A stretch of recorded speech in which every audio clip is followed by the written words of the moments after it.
à tous selon le pays et l'heure à laquelle vous nous écoutez. Bienvenue dans Bola Latina, le podcast 100% football latino de la rédaction de Lucarne Opposée.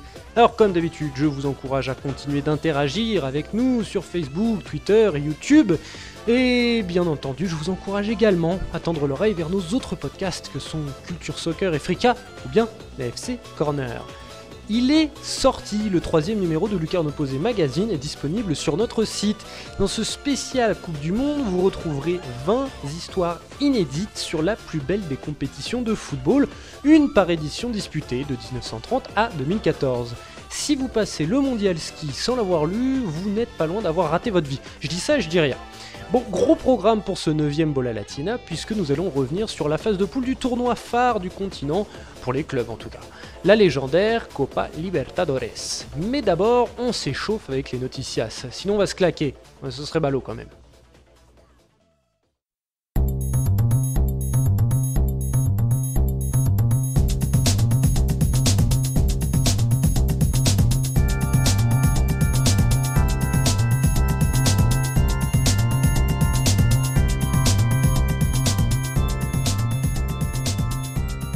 Débutons les hostilités avec l'Uruguay de Jérôme Le Signe, dont je garderai l'authenticité du verbe pour cette brève. Je cite « À moins de 45 jours de la finale de la Coupe du Monde, la Céleste continue de se préparer tranquillement à Montevideo.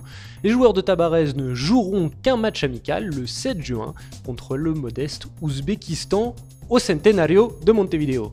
Pendant ce temps, le tournoi intermedio bat son plein avec Nacional et Peñarol qui dominent leurs poules respectives. Les deux rivaux devraient en toute logique s'affronter pour le titre lors d'une finale qui aura lieu le week-end précédent l'ouverture de la Coupe du Monde. Un classico que Peñarol abordera diminué avec 2 joueurs dans le groupe mondial, Varela et Cebolla, et beaucoup de blessés, Maxi Rodriguez, Walter Gargano ou bien Mathias Corugo. Au Brésil, si l'on est certain du talent et des possibilités de la Seleção, on est bien moins arrogant que l'ami Jérôme. Il faut dire que les Auriverdes ont appris l'humilité il y a 4 ans. En attendant, les hommes de Tite se sont préparés studieusement à Granja Comari, gardant un œil anxieux sur le pied du Menino Neymar. 2 rencontres amicales à venir contre la Croatie le 3 juin et l'Autriche le 10 du même mois. En championnat, si Flamengo réalise un très bon début de tournoi et mène les débats au bout de 7 journées, le mythique Santos est pour sa part salement à la peine, sans victoire depuis 5 rencontres et relégable. Personne n'est épargné par la torcida à l'heure de désigner des coupables. Des joueurs trop tendres, manquant d'engagement, un Jair Ventura qui peine à trouver la bonne formule et une direction qui ne fait rien pour renforcer en expérience un effectif très jeune. Ça sent le poisson pas frais du côté de Villa Belmiro. Le champion en titre, le Corinthians, a fait ses adieux à Fabio Carril, coach du titre et véritable révélation de 2017, parti enseigner la méthode de Tite, dont il est l'un des apôtres, du côté de l'Arabie Saoudite et du club d'Al Wehda. Reste à voir comment le Timon vivra sur le long terme cette séparation. En attendant, c'est Osmar Los, assistant de Carril, qui dirigera les Mousquetaires. Côté Mexique également, un club se sépare d'un entraîneur emblématique. Matias Almeida, l'homme du renouveau des Chivas Guadalajara, l'homme qui a chassé le spectre de la descente, l'homme qui a dépoussiéré l'armoire à trophées du Rebaño Sagrado, avec 5 titres majeurs remportés entre 2015 et 2018, la légende argentine a été poussée vers la sortie par la direction Tapatia, Jorge Vergara, son président, en tête. Une décision que ne comprennent ni les supporters, ni les joueurs, dont les messages de soutien à l'ex-milieu défensif de l'Albiceleste pleuvent sur les réseaux sociaux. Le berger s'en va et le troupeau bêle. Des au revoir au Mexique et au Brésil, mais des bienvenidos au Chili, où la OU a présenté son nouvel entraîneur. Franck Koudelka est arrivé en provenance du modeste club argentin de Talleres, qui l'a qualifié pour la Copa Libertadores, rien que ça. Lui, qui aura pour mission de remettre la maison Azul dans le droit chemin, a évoqué la mystique derrière la OU, affirmant que finalement la OU n'était qu'à 6 points du leader à mi-championnat, se déclarant également impatient de jouer un classico contre Colo-Colo afin de retourner cette situation selon ses propres termes. Rappelons que la OU s'était effondrée après la défaite contre le Cacique. Au nord de la patrie de Neruda, on attend le mondial en trépignant, d'autant que le feuilleton Paulo Guerrero se termine finalement pour un happy end. Le capitaine des Incas pourra finalement disputer le mondial. En attendant son idole, la Blanquirroja a gagné son match d'adieu à Lima contre l'Écosse 2 buts à rien. On a pu y observer des Péruviens plus timides que lors de leur dernière sortie, sans doute échaudés par le risque d'une blessure de dernière minute. La fête était au rendez-vous au Stade National et c'est dans une liesse chaleureuse que les Hinchas sont venus souhaiter bonne chance à leurs héros pour ce mondial tant attendu. En championnat, signalons tout de même la victoire finale du Sporting Cristal dans ce Verano 2018, vainqueur du Sport Huancayo d'un seul but au match retour après un score de parité 1 but partout à l'aller. Chez le voisin bolivien, le mondial n'est malheureusement toujours pas d'actualité, mais on n'oublie pas de célébrer les icônes pour autant. Ronald Raldez a ainsi fêté sa 100e sélection avec la Verde lors d'un match amical organisé face aux États-Unis. Il s'agit du premier joueur bolivien à arriver à ce total de cap. Sur le terrain, c'est une équipe bis des USA qui a triomphé 3-0 d'une équipe bis de Bolivie. Le nouveau sélectionneur César Farias a du pain sur la planche. Allez, trêve de plaisanterie, on met ses habits du dimanche parce que l'on rend visite au gratin des clubs du continent. L'analyse de la phase de groupe de Libertadores, c'est parti.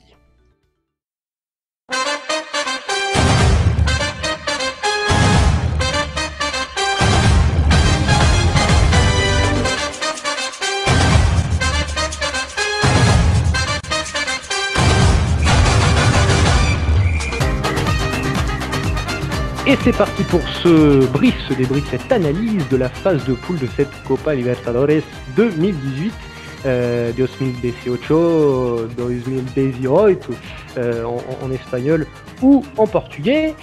Et ma foi, on a réuni encore aujourd'hui une fine équipe pour ce débrief que je vais vous présenter, à commencer par notre rédacteur en chef, El Jefe, Nicolas Cougo. Comment vas-tu, Nicolas ? Salut Simon, bonsoir messieurs, ça va bien. Nous avons également en notre présence mon collègue brésilien, la Bible de Rio, le légendaire Marcelin Chamois. Salut, ça va ? Ça va bien, écoute, tout va bien au Brésil, même si il y a une période un petit peu compliquée, je ne te le cache pas, et on se fait du souci pour l'avenir de ce pays. C'est assez compliqué, mais ce n'est pas le thème du jour, on n'est pas là pour parler politique, bien heureusement. Et dernier larron, notre ami le plus haut de lucarne opposée, celui qui se trouve le plus haut en altitude, en tout cas je ne sais pas quelle taille tu fais, Thomas, El Grand Condor, qui est pourtant bien éveillé. Thomas, Alain. Salut à tous et ravi de participer à ce podcast. Et je suis désolé pour cette blague sur El Grand Condor, mais à chaque fois ça me démange et j'ai envie de la faire. Alors, on est parti pour débriefer cette Copa Libertadores dont la phase de poule s'est terminée, si je ne dis pas de bêtises, la semaine dernière au moment où on enregistre. Donc, je crois que je ne dis pas de bêtises. Et dont le tirage au sort pour la 8e aura lieu le 4 juin. Et cette Copa Libertadores qui reprendra après la Coupe du Monde fin juillet, début août. Ma foi, avant de parler des équipes qualifiées, des tendances, on va parler, et malheureusement il n'est pas là, notre ami Jérôme, on va parler des mauvais élèves, on va parler de ceux qui ne sont pas qualifiés. Et si je parle de notre ami Jérôme Le Signe, c'est parce que l'Uruguay nous a fait un 0 pointé et que normalement l'Uruguay comporte des clubs plutôt historiques comme Peñarol et Nacional que l'on attend dans un 8e de finale à passer cette phase de poule, notamment Peñarol dont Jérôme nous avait dit qu'il avait les armes, vous voyez le lapsus révélateur, les armes pour le faire et qu'il avait un groupe a priori à sa portée. Alors, 0 pointé pour les Uruguayens, est-ce que c'est une coïncidence ou un problème plus profond, plus général selon vous ? En ce qui concerne Peñarol, je pense que Thomas pourra en doute la qualif, on peut le dire, c'est le premier match, c'est l'ouverture de la compète. Ils ont une fois de plus pas réussi à prendre des points en Bolivie. Et, l'année dernière, ils avaient démarré en prenant 6 à Wilstermann. Là, ils en ont pris qu'un, mais voilà, au final, c'est ce qui fait pencher la balance en faveur de Tucumán. Donc, ils peuvent, j'ai presque envie de dire, s'en prendre qu'à eux-mêmes. Le Defensor, c'était compliqué. Ils étaient dans un groupe, voilà, ils n'avaient pas forcément les armes pour lutter face à Grêmio. Ils n'ont pas montré grand-chose non plus. Ils ont été très frileux. S'il doit y avoir une vraie déception, j'ai envie de dire, c'est le Defensor. Par rapport à ce qu'ils ont produit comme jeu. Pour en revenir à Peñarol 2 secondes, il y a aussi un effet fatigue, parce que cette équipe elle est rincée depuis plusieurs mois. On l'a dit, il me semble qu'on l'a déjà dit dans des podcasts précédents. Il y a beaucoup de fatigue à Peñarol. Et le national, je sais que c'est pas très journaliste de le dire, mais ils se sont quand même bien fait avoir contre les Argentins à la dernière journée. Oui, mais alors ça ne repose pas que sur ça. Ils se sont fait avoir face à Estudiantes lors de la dernière journée avec des faits de jeu en leur défaveur, des faits de jeu, des erreurs d'arbitrage en leur défaveur. Mais il y a 6 matchs dans une poule et leur bilan final, c'est 2 victoires, 2 matchs nuls, 2 défaites. Alors certes, il y a eu cette dernière bataille, mais il me semble quand même que certains points auraient pu être pris avant par le national et que l'effort n'a pas été nécessaire, enfin suffisant, pardon, ou en tout cas ils n'ont pas été capables de fournir l'effort pour prendre ces points. Je pense notamment contre Santos. Ils gagnent chez eux face à Santos. Ils gagnent chez eux face à Santos. Ils gagnent, ils perdent, voilà, ils perdent la qualif sur le dernier match. En fait, ils perdent vraiment uniquement sur le duel face à Estudiantes. Le premier match, qui était le match d'ouverture, était quand même très mauvais dans le contenu, mais des deux côtés. Et le dernier match, ils arrivent à Estudiantes avec comment dirais-je, leur destin en main. Ils sont devant. Ils se font éliminer d'un but au final. Voilà, ça s'est joué. C'est un groupe serré, hein, parce que on l'avait dit, il y avait 3 géants dans ce groupe-là. Il y avait Garcilaso qui était prêt à souffrir et ils n'ont pas finalement pas tant souffert que ça. Enfin, voilà, du point de vue chiffre, du résultat, voilà, pardon. Mais le national a tout joué sur ce dernier match. Ils ont géré quand même. Ils ont fracassé Garcilaso chez eux. Ils ont battu Santos chez eux. On fait le taf, hein, dans l'ensemble. Voilà, ils perdent 2 matchs à Santos et à Estudiantes contre les deux leaders. Sinon, le reste du temps, ils ont fait à peu près le taf. Oui, j'évoquais le premier match contre Santos, le match à Villa Belmire, ou Ouais. je ne sais plus si c'était à São Paulo d'ailleurs, mais parce que le Santos s'impose au final 3-1, mais quand on regarde la physionomie du match, on a un national qui aurait pu, changer le scénario à plusieurs reprises. Les débats étaient assez équilibrés, ils se sont fait surtout avoir par un réalisme à toute épreuve des Brésiliens. Ouais, mais c'est ça, mais c'est ce qui leur a manqué, hein. Franchement, ils ont fait une bonne campagne, ils ont fait une très bonne campagne de Libertadores. C'est peut-être l'Uruguayen, comment dirais-je, qui a été vraiment à son niveau, dans le sens, voilà, qui a fait ce qu'on attendait de lui.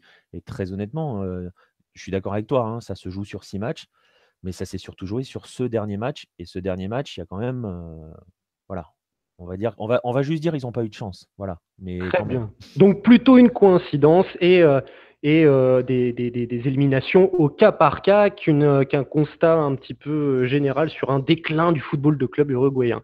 Ce Oui, qui est pour plutôt... revenir à Vas-y. Peñarol, c'est vrai qu'ils perdent ce premier match à La Paz. Ensuite, ils peuvent prendre 15 points derrière, il reste 5 matchs. Ils font le total parfait avec 9 points à domicile. Et c'est vrai qu'avec 9 points, il y a d'autres clubs qui sont passés, qui sortent de leur poule avec 9 points. Il y a Colo-Colo qui sort de sa poule, qui a 8 points. Estudiantes, je crois aussi, ils ont 8 points. Donc en fait, c'est juste que derrière, tout le monde a battu The Strongest. Il y a eu un arrangement entre Libertad et l'Atlético Tucumán qui ont fait un match nul où il s'est rien passé. Et le point convenait à chaque équipe pour passer. Et voilà, c'est ce qui a fait que Peñarol est resté sur le carreau et jouera la Copa Sudamericana. C'est vrai, C'est aussi c'est le à calendrier. préciser. Oui, t'as précisé, hein, chaque équipe uruguayenne s'est tout de même qualifiée en terminant troisième, que ce soit le Defensor, que ce soit Peñarol, que ce soit Nacional, se sont qualifiés pour la Copa Il n'y a pas Sudamericana. eu de grosses catastrophes, de gros accidents.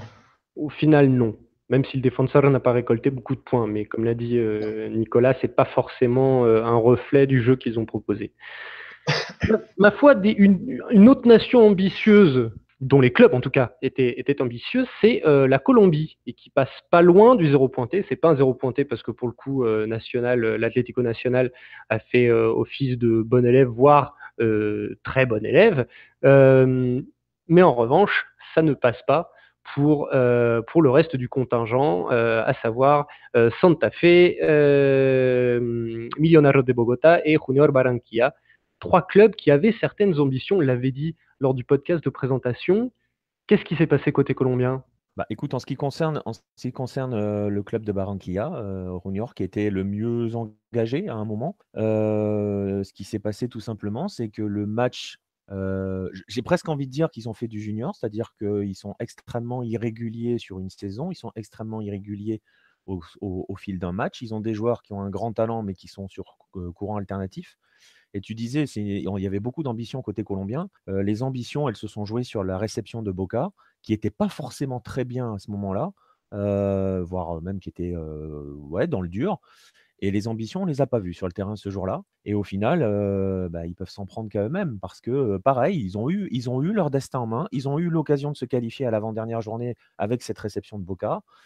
Et ils ont fait du junior. Je ne sais pas s'ils ont trop respecté. Après, il y a eu aussi toutes les coulisses avec le coach viré, un nouveau coach qui arrive. Enfin, c'est parti un peu en sucette du côté de junior. Et donc, voilà, ils ont eu leur destin en main à un moment donné. Et voilà, c'est une lapalissade. Enfin, c'est une évidence. Et on enfonce des portes ouvertes quand on dit ça. Mais à ce niveau-là, ça se joue sur rien face à ces grosses équipes. Pourquoi les gros clubs passent toujours? C'est parce que quand arrive le moment où il faut vraiment obtenir le résultat, ils l'obtiennent. Boca l'a obtenu. Ils ont fait match nul en Colombie. Ils ont éclaté l'Alianza Lima au dernier match. Junior ne pouvait pas s'imposer face à Palmeiras. Et voilà, terminé. On n'en parle plus. Et voilà. Après, pour Millonarios, ils avaient du lourd face à eux quand même. Corinthians, On rappelle le groupe de Millo, Corinthians, Independiente, Millonarios, Deportivo Lara, le petit Deportivo Lara, de notre ami Ricardo Andreuti, que l'on salue, que l'on avait interviewé ici dans Bola Latina, et qui a fini dernier, mais qui a failli tirer son épingle du jeu à un moment. Mais donc oui, Millonarios qui termine 3e de ce groupe. Ouais, qui termine 3e, qui termine par une victoire quand même face aux Corinthians. Donc c'est peut-être anecdotique, mais ça ne l'est pas forcément tant que ça, parce qu'une victoire colombienne au Brésil, c'est pas non plus hyper fréquent. J'ai plus les chiffres en tête, mais je me semble souvenir que c'est assez peu fréquent. Mais bon, voilà, ils avaient 2 équipes devant, ils avaient 2 monstres. Donc, écoute, ils font 3e, c'est pareil. Tu vois, tout à l'heure, on disait pour l'Uruguay, c'est pas non plus la débâcle totale. Voilà, pour la Colombie, Junior et Millonarios vont être dans une compétition à leur portée aussi. Il n'y a pas de. Et c'est pareil pour Santa Fe. Marcelin pourra en parler parce que son Flamengo a croisé Santa Fe. Mais j'allais y venir. Très honnêtement, ils n'ont jamais eu. Voilà, ils n'ont pas déçu tous. J'ai presque envie de dire, ils sont à leur niveau, quoi. J'allais y venir à ce Santa Fe qui était dans le groupe du Flamengo cher à Marcelin, donc le groupe de Santa Fe qui était composé du club Carioca, de River et de l'équatorien Emelec.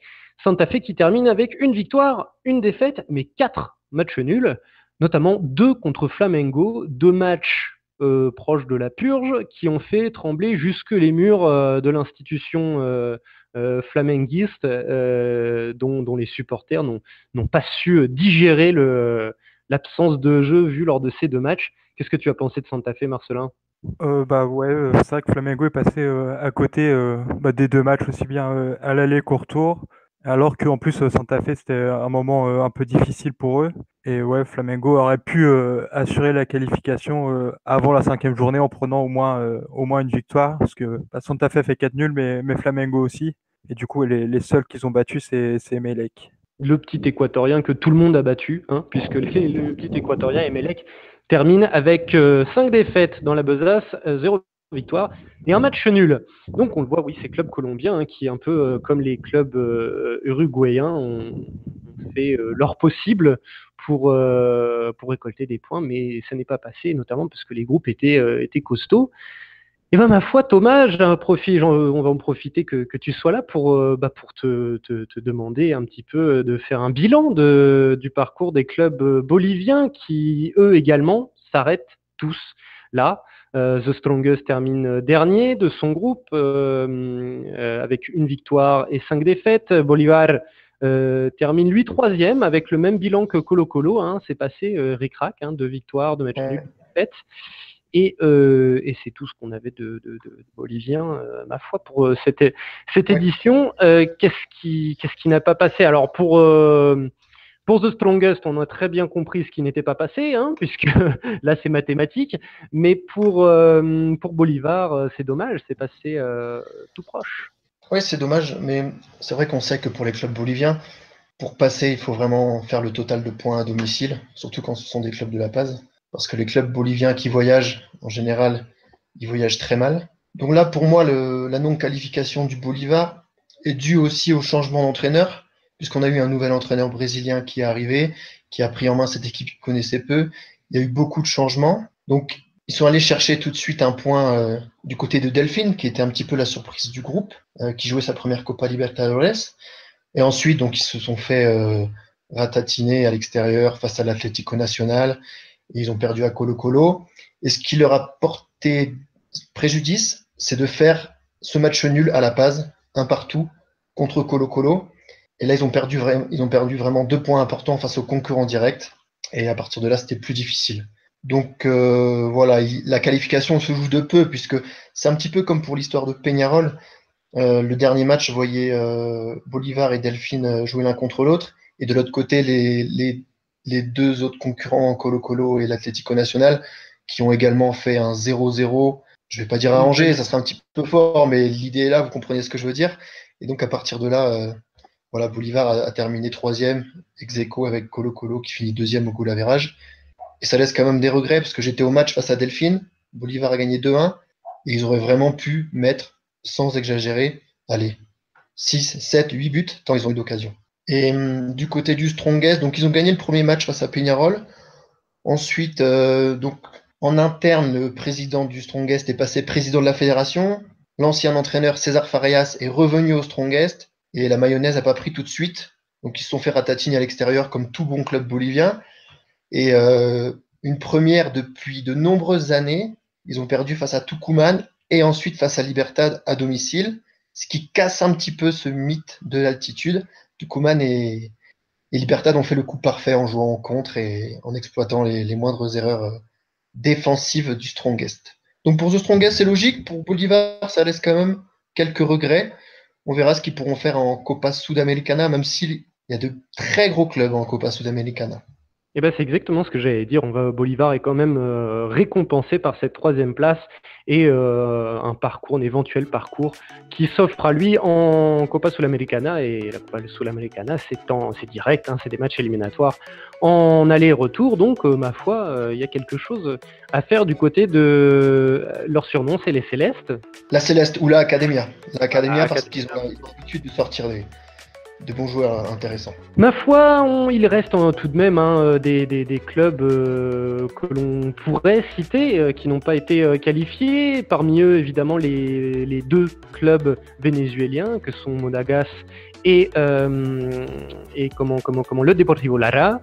Les clubs péruviens également, qui ont terminé dernier de leur groupe, l'Alianza Lima, le Real Garcilaso. Un club chilien, la U de Chile, qui a complètement craqué. Un club brésilien dont on avait prévu la non-qualification, en l'occurrence Vasco da Gama. Et les 2 équatoriens, que sont Emelec et Delfín. On en a un petit peu parlé. Même si on va pas forcément se pencher sur tout leur cas, est-ce que vous avez un mot à dire, peut-être un qui sort du lot malgré l'élimination, ou un très mauvais élève que vous voulez pointer du doigt et lui mettre le bonnet d'âne avec un ricanement perfide? Moi, je voudrais toucher un petit mot sur Delfín, qui jouait quand même sa première campagne de Copa Libertadores et qui termine avec 7 points tout de même, avec de bons résultats. Et c'est vrai qu'être éliminé avec 7 points, c'est dur, parce que on voit certains qui se font éliminer, par exemple Emelec, l'autre club équatorien, qui termine avec un seul point. Donc Delfín a fait une campagne vraiment plus qu'honorable et se retrouve sur le carreau de toute compétition continentale, donc ils ne sont pas vraiment récompensés. Marcelin, qu'est-ce que tu as pensé de la non-qualification prévisible de Vasco da Gama? Bah, comme tu l'as dit, ouais, c'était prévisible, c'est assez logique, surtout vu le groupe qu'ils avaient. Donc bon, après c'est dommage qu'ils ont gagné un seul match lors de la dernière journée. Mais bon, au moins, ils terminent 3e, donc c'est pas fini pour eux. Et ouais, vu le groupe, je trouve ça logique. Mais ils auraient peut-être même pu finir 4e, donc au final, je trouve qu'ils s'en sortent finalement pas si mal. C'est vrai que Vasco, au final, récupère cette 3e place qualificative pour la Copa Sudamericana, qui sera peut-être à sa hauteur, mais voilà, comme on l'a dit, ils ont un effectif tout de même limité, et comme Thomas l'a dit, il y a des très grosses écuries dans cette Copa Sudamericana. Et toi, Nico, est-ce que tu as envie de parler dont Jorge Wilstermann. Dont Jorge Wilstermann, oui. Pardon. Bref. Qu'ils ont éliminé en tour préliminaire. Oui, au penalty, oui. C'était passé très juste pour Vasco. Exactement. Peut-être une revanche. Et toi, Nico, je pense que, je ne sais pas pourquoi, j'ai une idée derrière la tête de qui tu pourrais parler pour ces derniers clubs. C'est tellement évident. Ça peut être que la U. Ça peut être que là où c'est une catastrophe. J'ai gagné Ah mon ouais, pari. c'est une évidence. Marcelin disait, Vasco peut être content de finir troisième. Évidemment qu'ils peuvent être contents de finir troisième parce qu'il y a une équipe qui a, je sais même pas si on peut dire explosé en vol parce que c'est plus qu'explosé en vol. Ils ont perdu le Super Classico en championnat face à Colo-Colo et alors derrière, ça a été c'est plus qu'une descente aux enfers. Ça a volé en éclats de partout. Il y a eu le 7-0 à Cruzeiro et derrière, ils n'ont jamais plus enchaîné. Ils n'ont pas été si mauvais que ça face au Racing, mais ils ont perdu. Et face à Vasco, la dernière journée, j'ai envie de dire, il y a une action qui résume ce qu'a fait Laou dans cette Libertadores. C'est le deuxième but de Vasco, c'est la boulette de Jara sur la dernière action. Voilà, un long ballon, un dégagement du gardien. Le mec a 30, je sais plus quel âge il a. Enfin voilà, tu vois l'expérience de Jara. Il se fait avoir par un rebond et le mec file seul au but derrière. C'est Laou. C'est pour le coup, tu vois, je pense qu'on en reparlera quand on parlera des gros, des qualifiés, etc., etc. Autant jusqu'ici, on a dit, écoute, finalement, alors les Uruguayens, ça c'est pas forcément joué à grand chose. Les Colombiens, c'est pareil. Autant Laou, c'est une vraie déception. C'est les voir s'effondrer comme ça, c'est une déception. Et voilà, c'est l'autre déception, je dirais, qui est un peu plus Emelec, mais le groupe était violent quand même pour Emelec. Mais sinon, ouais, voilà, vraiment, moi je sors Laou et Thomas a sorti Delphine. On va juste rappeler une stat, hein, c'est juste le meilleur dernier de toute la phase de groupe. C'est celui qui a le plus de points parmi tous les derniers. Voilà. Donc pour une Et première, oui. c'est plutôt pas mal. Et oui, oui. Et puis la Houe, moi je dirais, je suis tout à fait d'accord, et je dirais de la Houe qu'elle a réussi à faire pire que Vasco et que ça, c'était pas gagné. Que voilà, déjà faire pire que Vasco dans ce groupe, c'était pas si facile à faire que ça. Pour ma part, moi j'aurais envie de sortir la performance du Deportivo Lara de notre ami Ricardo Andreotti qui termine avec 4 défaites, 2 matchs nuls, mais qui jusqu'à la dernière journée, avant-dernière journée, avait un petit quelque chose à jouer et que c'est jamais forcément facile pour les clubs vénézuéliens. Et voilà, puis aussi un peu d'affectif, je vous le cache pas forcément. Et je ne m'en prive pas, voilà. Et des fois, il faut être subjectif dans son avis, même si c'est pas très pro, comme tu l'as dit, sur les coups du sort contre le national. Mais voilà, je voulais juste signaler la performance du Deportivo Lara. Alors, on l'a Non, mais vu.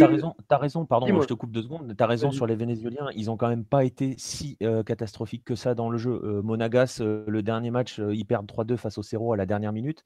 Ils font un super match. Et finalement, cette défaite-là, elle leur coûte la Sudamericana, hein, quasiment, parce qu'il y a un moment où ils sont menés 2-0, ils reviennent à 2-2. Il y a un moment où on se dit, tiens, ça peut basculer, ils vont peut-être faire tomber le Cerro. Et s'ils font tomber le Cerro, à ce moment-là, ils doublent le Defensor Sporting. Donc vraiment, les Vénézuéliens, avec tout ce dont on avait parlé à l'occasion de l'entretien avec Ricardo Andreotti, ont fait une vraie belle campagne de Libertadores. On est tout à fait d'accord.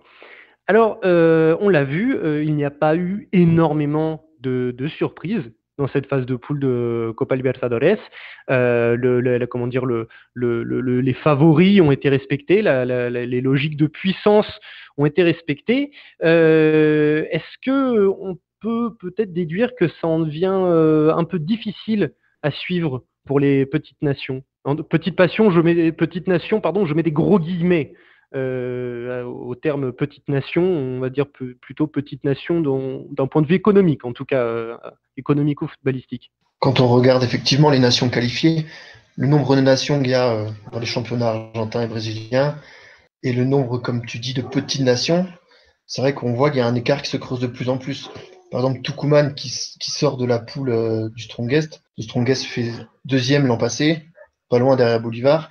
Et Tucumán en championnat, ça m'a échappé, en championnat argentin, à quelle position ils avaient terminé. Donc ils étaient assez loin des premières places quand même. Oui, d'ailleurs, je vais les donner, hein, c'est qualifié, tu as raison. Il s'agit de 6 clubs brésiliens, le Grêmio, Flamengo, Cruzeiro, Santos, Corinthians, Palmeiras. De 6 clubs argentins, River, Atlético Tucumán, Racing, Estudiantes, Independiente et Boca Juniors. Et ensuite, voilà, il reste quoi? Il reste 4 petites miettes enfin 4 petites miettes, ce ne sont pas les clubs, mais les places qui sont des miettes. En l'occurrence, le club colombien qualifié qui est l'Atlético Nacional de Medellín, les 2 clubs paraguayens qui font carton plein, Libertad et Cerro Porteño, et le club chilien qui s'est qualifié en Fosbury en frôlant la barre, ça a été juste, Colo-Colo, le cacique. Qu'est-ce que vous pensez, vous, Nicolas et Marcelin, de cette prédominance, de cette dominance claire des Brésiliens et des Argentins? Moi, je pense qu'avec la réforme de l'année dernière où ça facilite, enfin, il y a plus de clubs argentins et brésiliens. Du coup, il y a moins d'absents d'une année sur l'autre où des clubs qui auraient pu ne pas se qualifier aujourd'hui vont se qualifier et du coup qui sont dans une phase complètement différente cette année. Et du coup, bah, là, ils vont pouvoir se qualifier, quoi. Il y en a plus parce qu'aussi il y en a plus au départ. Ouais, et puis et pour ajouter à cela, il suffit de regarder la liste des Argentins qui sont arrivés, ou des Brésiliens, hein, c'est pareil. Tu t'aperçois que, alors, Tucumán, c'est l'exception, mais pour les autres, ils ont tous déjà gagné la Libertadores. Donc, c'est pas la petite équipe surprise du championnat brésilien ou du championnat argentin qui est là. Il n'y a que de l'artillerie lourde qui est dans la compète. Donc, c'est des équipes qui sont habituées depuis des décennies à être présents et à faire des parcours en Libertadores. Donc, il n'y a pas de surprise. La seule chose qui a changé, je trouve, cette année, on va voir si ça se perpétue sur la durée, c'est qu'on disait toujours, ouais, la Libertadores, ou c'est pareil pour la Sudamericana, la différence avec les compétitions européennes, c'est que c'est super dur d'aller faire des résultats à l'extérieur. Ça a l'air d'être moins le cas. Je parle pour les gros, hein. Et parce que justement, avant, par exemple, quand le Grêmio se déplaçait au Venezuela, tu te disais, bon, on disait pas ils sont en danger, mais enfin, presque faire un résultat, c'était compliqué. Puis en fait, tu t'aperçois que maintenant, ils gèrent peinard. Donc on va voir si ça se dure si ça dure dans le temps. Et cette année, en tout cas, voilà, ils ont tout écrasé. Argentins et Brésiliens ont tout écrasé. Tiens, bah, puisque je t'ai sous la main, Nicolas, toi qui es celui d'entre nous qui connaît le mieux le football guarani, le football du Paraguay, carton plein pour le Paraguay avec les deux clubs engagés dans cette phase de poule qualifiée, le Libertad et le Cerro Porteño. C'est preuve de quelque chose? Bah, écoute, carton plein parmi ceux qui ont réussi à atteindre la phase de groupe, hein, parce que Olimpia et Guarani C'est ce que j'ai dit. ont sauté avant. Et bah, après, j'ai envie de dire, tu prends n'importe quelle compète continentale, tu as toujours un Paraguayen qui avance. Toujours. Là, cette année, on en a deux. Libertad m'a montré, ils avaient un groupe, c'est pareil, hein, on sait qu'on n'aime pas trop parler comme ça, mais ils avaient un groupe à leur portée, j'ai envie de dire, assez, assez ouvert, tu vois, avec The Strongest Homogène. et Tucumán, ils avaient un groupe à leur portée, ils ont géré, hein. Thomas les a vus jouer, je crois, en Bolivie, dans le stade, mais voilà. Ouais. Ils ont géré, ils ont su se déplacer, ils ont attendu, ils ont joué en contre, ils ont explosé. Ça a fait 3-1 à La Paz. Donc ce groupe était très homogène et ils sont vraiment sortis du lot. Ouais. On Ouais, rappelle que Libertad, et même si le groupe a évidemment changé en une année, reste le dernier demi-finaliste de la Copa Sudamericana 2017. ouais, voilà, tu vois, mais il y a toujours un. Et voilà, et le Cerro Porteño, bah, c'est pareil, ils ont parfois gagné des matchs à l'arrache, hein. Je me souviens qu'ils battent le Defensor Sporting à la 90e, ils battent Monagas à la 90e. Ils ont souvent été chercher des victoires à l'arrache, mais voilà, on a toujours un Paraguayen. Ils sont tombés dans des groupes, c'est pareil, hein, le Cerro Porteño a fait le taf comme il fallait. Ils ont été propres, pas forcément tout le temps spectaculaires, mais propres. On va voir comment ils vont avancer. Ça va aussi pas mal dépendre du tirage. On va pas en faire des outsiders ou des favoris, mais écoute, et C'est ce que c'est j'allais bien, c'est très bien pour le foot paraguayen. C'est ce que j'allais vous demander ensuite. Selon vous, hein, ces quatre clubs non brésiliens, non argentins, et qui se retrouvent, tu l'as dit également, Nicolas, face à des monuments du football continental de clubs d'Amérique du Sud, hein, des clubs qui ont tous gagné une ou plusieurs fois des Copa Libertadores. Est-ce que, c'est aussi le cas bien sûr de l'Atlético Nacional de Colo-Colo et du Cerro Porteño, je crois. Non, au Paraguay, il y a qu'Olympia. Il y a qu'Olympia, j'étais pas sûr. Mais donc voilà, est-ce que ces quatre clubs ont une épingle à tirer du jeu, peuvent tirer leur épingle du jeu, pardon, ou est-ce que ça va vraiment être compliqué parce qu'en face, on a une armée brésilo-argentine absolument gargantuesque? Écoute, ça risque dans ces quatre-là, j'aurais presque envie de dire que le seul qui peut vraiment s'en sortir, ça serait l'Atlético Nacional. C'est celui qui a vraiment le plus impressionné dans le jeu, même si au final, ils ont réussi à se faire peur quand même. Thomas disait qu'ils ont fait un 0-0, on ne peut pas dire arrangé, mais finalement, ça les arrangeait bien de faire 0-0 au dernier match, parce qu'il y avait le risque quand même de l'élimination qui pouvait les menacer. Il aurait fallu que Delphine s'impose en Bolivie, que Colo-Colo s'impose en Colombie, mais bon, c'était possible, mathématiquement parlant, à la dernière journée. Sinon, les autres, après, c'est pareil, ça va dépendre du tirage, mais je pense que Marcelin ou Thomas diront pareil. À mon avis, ça va être compliqué d'aller chercher les ogres argentins et brésiliens, parce que même au sein des Argentins et des Brésiliens, on peut déjà en détacher quelques-uns, je pense. Qu'est-ce que vous en pensez, messieurs? Je suis assez d'accord avec Nico en ce qui concerne l'Atlético Nacional. Après, pour avoir vu Colo-Colo jouer à l'aller et au retour, c'est vrai que je les vois pas. Je les vois pas. Bon, ça va dépendre du tirage, tout va dépendre du tirage, mais je les vois pas percer dans la compétition. Donc, Et toi, Marcelin? J'aurais mis aussi l'Atlético Nacional peut-être dans le favori parmi les non-argentins brésiliens. Et c'est vrai qu'après, il y a tellement de monde côté brésilien et argentin que va vraiment falloir passer sur du monde. Donc ça me semble compliqué. Un beau parcours, pourquoi pas, mais aller vraiment loin en finale, je suis pas sûr. Je pense que ça va donner soit Brésil, soit Argentine. Et bien justement, ça me fait une transition toute trouvée par rapport à ce que disait Nicolas, qui pensait sortir quelques-uns des Brésiliens argentins du lot parmi ce groupe brésilo-argentin. Ma question suivante, c'était Boca. Était un petit peu quand on avait fait le podcast de préparation, de pré-Libertadores, pour briefer cette Libertadores. Boca était notre grand favori et il est un peu rentré dans le rang, donnant un plateau. Personnellement, toi, tu dis que certaines sortent du lot. Moi, j'ai tendance à trouver que c'est relativement équilibré entre toutes ces grosses équipes.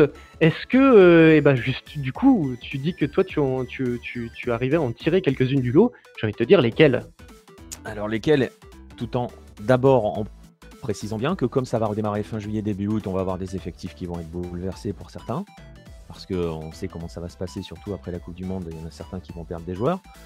Donc on va voir, et ça va peut-être être le cas de Boca, où ça va bouger au niveau des transferts. Eh bien écoute, lesquels, j'ai envie de te dire que sur la phase de groupe, Grêmio m'a semblé incroyablement facile, tout en maîtrise, tout du long. Palmeiras m'a impressionné chez les Brésiliens. Je dis pas ça pour te faire plaisir et raviver ton cœur vert, mais il n'y a pas de mal. Mais ça me semble être sur cette phase de groupe le Brésilien le plus impressionnant. J'ai été déçu par Flamengo, mais je laisserai Marcelin en parler. Voilà, tu vois, sur les Brésiliens, je détacherais vraiment Grêmio et Palmeiras qui me semblent vraiment un cran au-dessus. Et chez les Argentins, c'est pas le côté supporter, mais c'est pareil, c'est sur la notion de maîtrise. J'ai trouvé que River avait maîtrisé son groupe à la perfection, alors que beaucoup les enterraient dès le départ.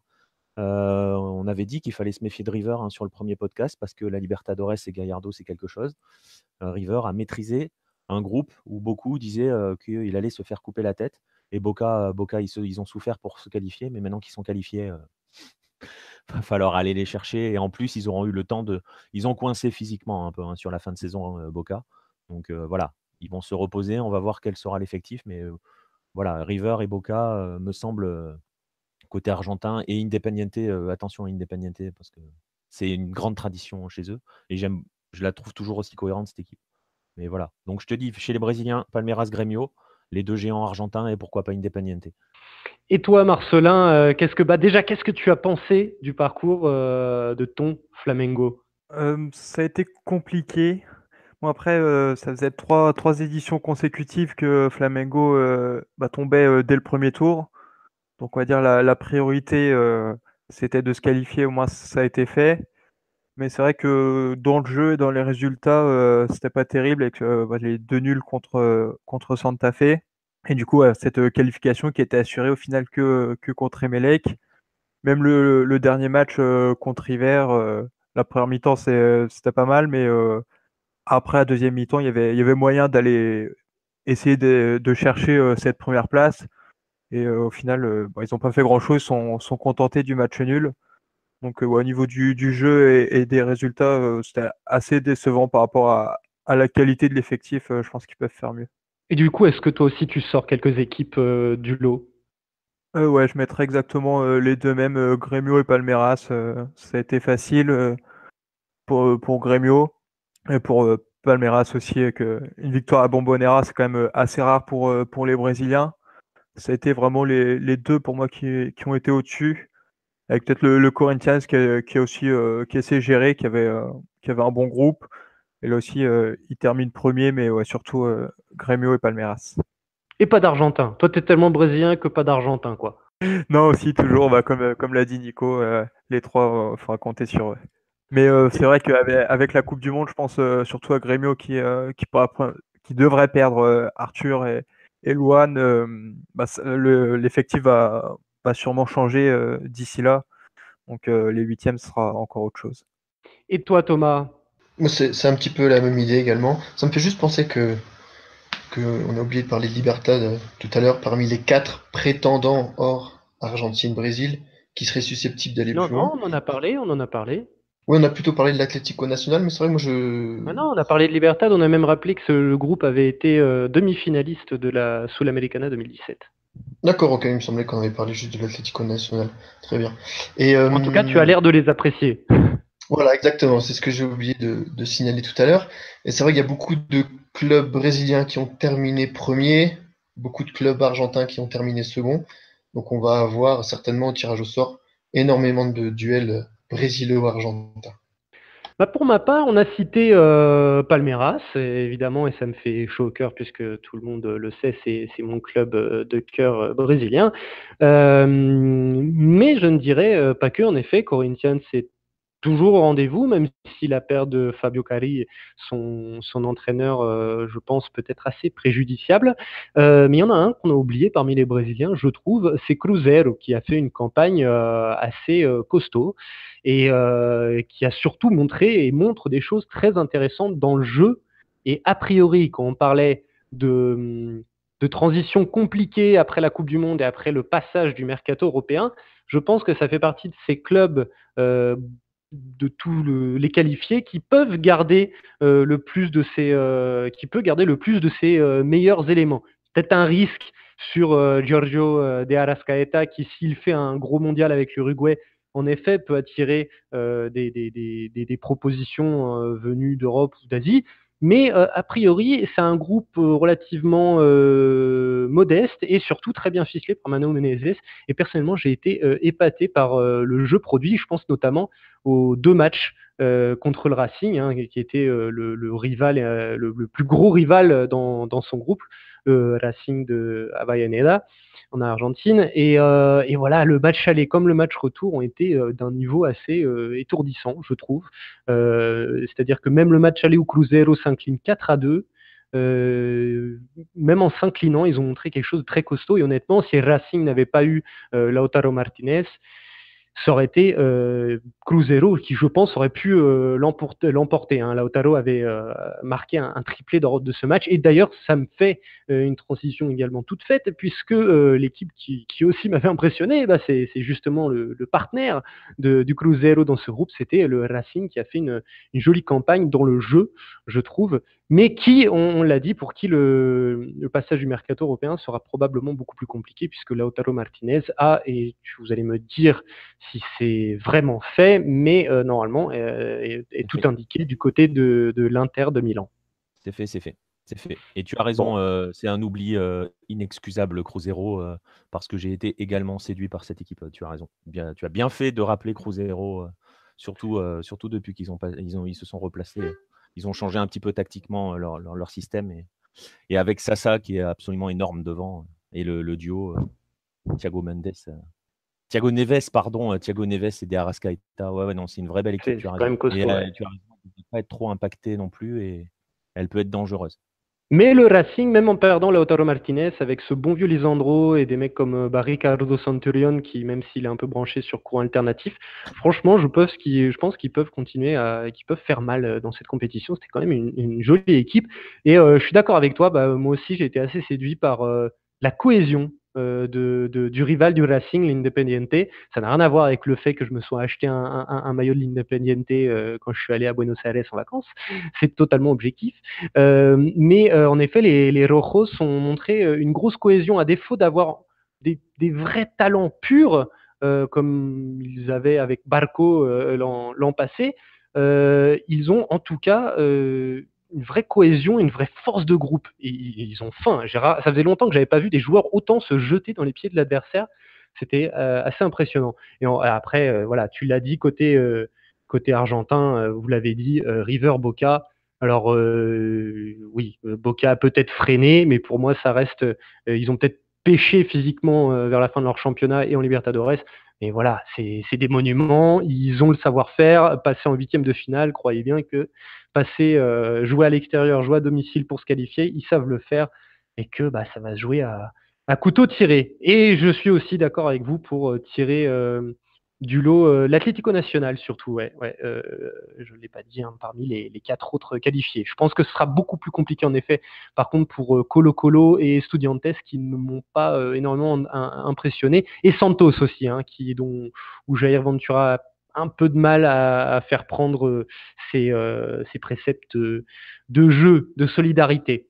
Eh bien, écoutez, on commence on a fait le tour de cette analyse. Est-ce que vous avez un dernier mot à dire, quelque chose qu'on n'a pas évoqué sur cette phase de poule de Libertadores? On a déjà parlé, mais pour moi, ouais, c'est la domination brésil-argentine. Du coup aussi parce qu'il y a plus de clubs engagés au départ. Mais je trouve ça un peu dommage du coup quand je vois les qualifiés qu'il y en ait autant. Même si du coup en 8e, ça va sûrement nous donner des beaux chocs. Je préfère quand il y a un peu plus de pays représentés. Très bien. Et toi, Nicolas, qu'est-ce que tu auras envie de dire pour terminer ce podcast? Qu'il y a quelque chose qu'on n'a pas évoqué, un joueur, un club, un événement qui t'a marqué pendant cette phase de poule? Je suis plutôt d'accord avec ce que dit Marcelin sur l'omniprésence argentino-brésilienne, que ça soit au coup d'envoi de la compétition et au final, forcément au final, parce qu'ils sont les plus puissants aussi économiquement parlant. Il faut dire les choses aussi telles qu'elles sont. C'est un petit peu dommage. Alors voilà, on sait que la CONMEBOL a pour modèle l'Europe, qu'ils essayent de s'en inspirer au maximum pour gratter au niveau des droits télé, pour gratter, etc. Il y a une espèce de coalition d'un pseudo G14 parmi les géants du continent. Voilà, je suis d'accord avec Marcelin, c'est un peu dommage qu'on n'ait pas une plus grande diversité des qualifiés. Mais bon, voilà, on aura des affiches historiques, on peut le dire, on a 35 titres qui sont sur la ligne de départ des 8e de finale, avec 13 champions différents. Et c'est vrai que ce qui va se passer, c'est que tu parles des droits télé, et par exemple en Bolivie, au Pérou, en Équateur, la Copa Libertadores va être beaucoup moins suivie. Donc il y aura une vraie ferveur au Brésil et en Argentine, mais dans les pays qui n'ont aucun qualifié, ça sera beaucoup moins suivi et il y aura beaucoup moins de droits de télé qui seront générés. Et pour ma part, oui, je suis assez d'accord avec ce postulat, de trouver cela un peu dommage de voir une telle prédominance des clubs brésiliens et argentins.